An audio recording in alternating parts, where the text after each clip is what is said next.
ഇന്നത്തെ വേദഭാഗം വിശുദ്ധ ലൂക്കോസ് എഴുതിയ സുവിശേഷം 3-ാം അധ്യായം 1 മുതൽ 22 വരെയുള്ള ദൈവവചനങ്ങളെ ശ്രദ്ധിപ്പിൻ. തിബര്യാസ് കൈസരുടെ വാഴ്ചയുടെ 15-ാം ആണ്ടിൽ പൊന്തിയോസ് പീലാത്തോസ് യഹൂദ്യനാട് വാഴുമ്പോൾ ഹെരോദാവ് ഗലീലയിലും അവൻ്റെ സഹോദരനായ ഫിലിപ്പോസ് ഇതൂര്യ ത്രഖോനിത്തി ദേശങ്ങളിലും ലുസന്യാസ് അബീലേനയിലും ഇടപ്രഭുക്കന്മാരായും ഹന്നാവും കയ്യഫാവും മഹാപുരോഹിതന്മാരായും ഇരിക്കും കാലം സക്കരിയാവിൻ്റെ മകനായ യോഹന്നാന് മരുഭൂമിയിൽ വെച്ച് ദൈവത്തിൻ്റെ അരുളപ്പാടുണ്ടായി. അവൻ യോർദാൻ അരികെയുള്ള നാട്ടിലൊക്കെയും വന്ന് പാപമോചനത്തിനായുള്ള മാനസാന്തര സ്നാനം പ്രസംഗിച്ചു. മരുഭൂമിയിൽ വിളിച്ചു പറയുന്നവൻ്റെ വാക്കാവിത്: കർത്താവിൻ്റെ വഴിയൊരുക്കുവിൻ, അവൻ്റെ പാത നിരപ്പാക്കുവിൻ. എല്ലാ താഴ്വരയും നികന്നുവരും, എല്ലാ മലയും കുന്നും താഴും, വളഞ്ഞതും ചൊവ്വായും ദുർഘടമായതും നിരന്ന വഴിയായും തീരും, സകല ജഡവും ദൈവത്തിൻ്റെ രക്ഷയെ കാണും എന്നിങ്ങനെ യെശയ്യാ പ്രവാചകന്റെ പുസ്തകത്തിൽ എഴുതിയിരിക്കുന്നത് പോലെ തന്നെ.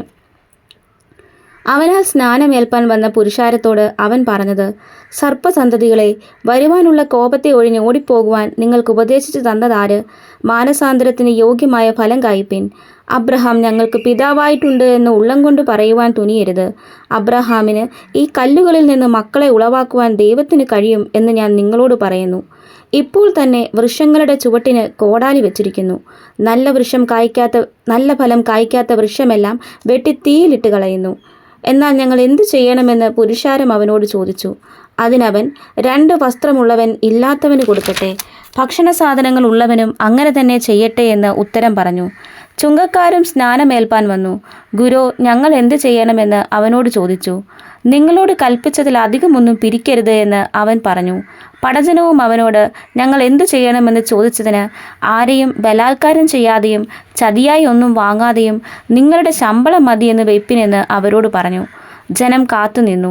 അവൻ ക്രിസ്തുവോ എന്ന് എല്ലാവരും ഹൃദയത്തിൽ യോഹന്നാനെക്കുറിച്ച് വിചാരിച്ചു കൊണ്ടിരിക്കുമ്പോൾ യോഹന്നാൻ എല്ലാവരോടും ഉത്തരം പറഞ്ഞത്: ഞാൻ നിങ്ങളെ വെള്ളം കൊണ്ട് സ്നാനം കഴിപ്പിക്കുന്നു.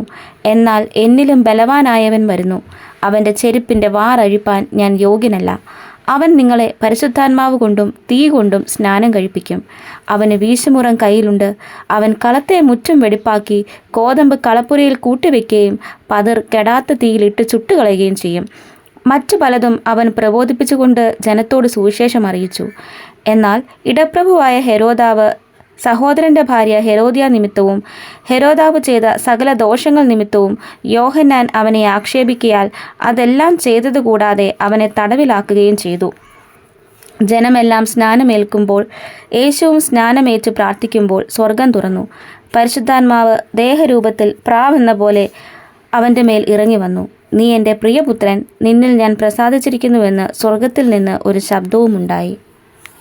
ഈ വചനങ്ങളാൽ ദൈവം നമ്മെ ഏവരെയും അനുഗ്രഹിക്കുമാറാകട്ടെ.